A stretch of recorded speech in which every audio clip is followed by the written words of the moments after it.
As you can see, there's no more shelves behind me. I had a lot of fun taking my axe to it and just smashing that stuff. It's awesome.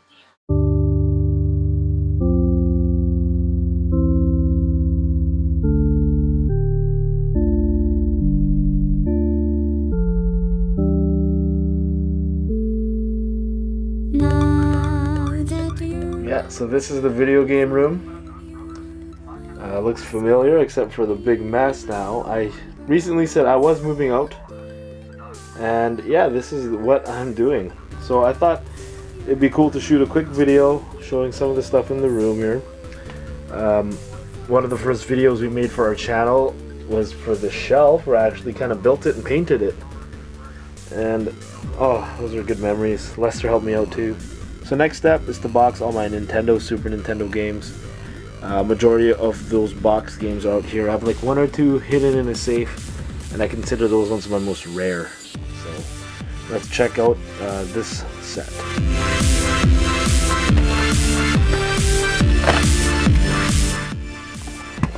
So as you can see, I don't have that many box Super Nintendo games. I wasn't heavy on collecting complete and box stuff, but now I really want to. I'm still happy with what I got. I remember picking this one up at a pawn shop. It was what, 10 bucks, complete Tetris and Dr. Mario. If you remember watching our channel there, when we first started, Paladin's Quest, I found that at Valley Village, $12.99. It was missing the manual, however. That game was very notable because it also came with Lufia and the Fortress of Doom. This was probably one of my most exciting complete in box Super Nintendo finds at the thrift store. If you haven't checked out that video, check it out. I'll put a link to it. It's been a while since I actually watched it. It was back when we didn't know how to make YouTube videos. Just fair warning to everybody, okay? Go easy on me and Lester. It was the early days. I used to have 2 boxes of Legend of Zelda Link to the Past. I traded one to Business 17. Ninja Warriors. Now this game, I can't understand why that one is very expensive complete in box, but at the local video game store last time I asked them, it says like 120 bucks. So that's nuts if you ask me. I have 2 Super Mario Karts.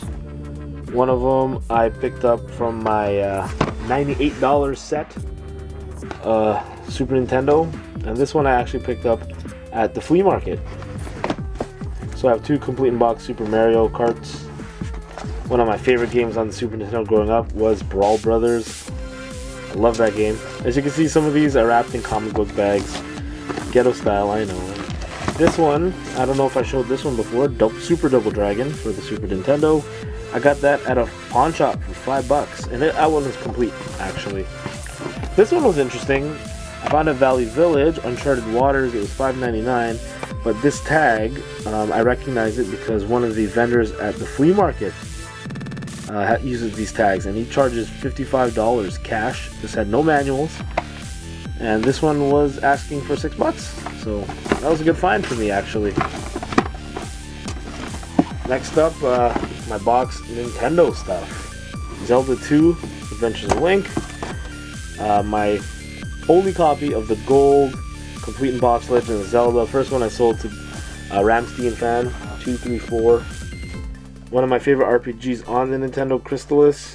It's made by SNK. Very good game. People, I think, regard it as one of the most underrated RPGs on the Nintendo there. My only complete in box Super Mario 2. My wife found this for $1 at a garage sale. Complete in box Super Mario 3. I bought Mario 1 off a guy from Kijiji. This game I grew up with, a lot of memories with.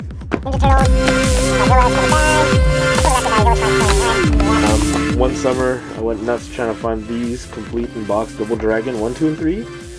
Love those games. Oh yeah, I got this off Kijiji as well. It's 40 bucks. Thought that was a really good deal. I actually have a map as well for this game, so complete in box.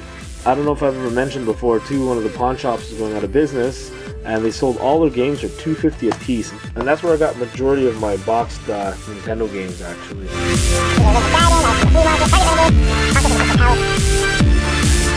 Mega Man 5. Now this one, I bought the box separately for $2 at a guy at the flea market. super happy to find that one. This one I actually paid close to full price on it, $25 from the flea market, I think. The only reason I got it, it was complete and it still had the map. I have 2 copies of Star Tropics. One, of course, is a variant with the red top, and the other one doesn't have the red top. These were both complete with the manual and the map letter. If anyone's ever played that game, you know what I'm talking about.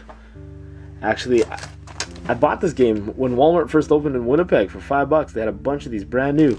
If I knew that now, I would probably pick up all of those for $5. $2.50 for these 2 games, John Always Quarterback and Castle Dragon. Let's see here. Ooh. I used to love this game growing up. Facts and I do.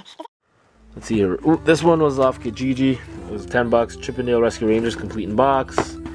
Indiana Jones and the Temple of Doom. I have this one complete. It's Tengen cart. It's the black one. I also wanted to showcase this game. Actually, it's the first complete in box game I've ever bought.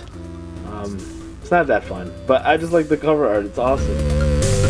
So pretty much almost done packing all my Nintendo games. There you go. You can see that these are the packed Nintendo games. Wouldn't it be awesome if this would end up in the store, Jonathan, if you guys were visiting and you guys got to find it? Finally finish packing up my over here. Finish packing up my complete in-box Super Nintendo games. And yeah, it's kind of getting sad. The shelves are getting empty. So, as you can see, stuffed. And yeah, these are going into storage till I get to my new place. Travel safe, my lovelies. Travel safe.